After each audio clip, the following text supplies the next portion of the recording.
আসসালামু আলাইকুম। ভিডিওতে দেখতে পাচ্ছেন এই মাইক্রোটিক রাউটারটি। এটার মডেল হচ্ছে 1100AH-X4।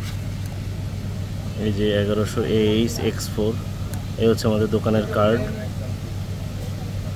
দোকানের ফোন নম্বর ঠিকানা দেওয়া আছে। আর এই হচ্ছে 1100AH-X4 এই রাউটারটা।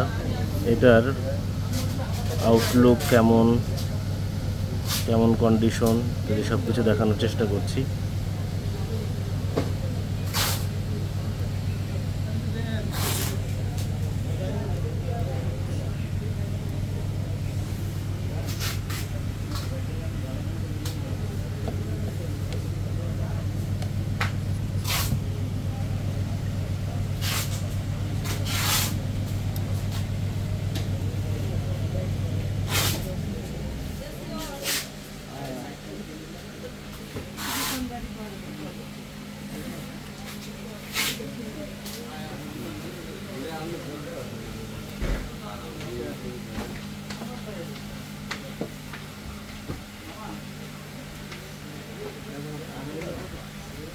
এই হচ্ছে 1100AH-X4।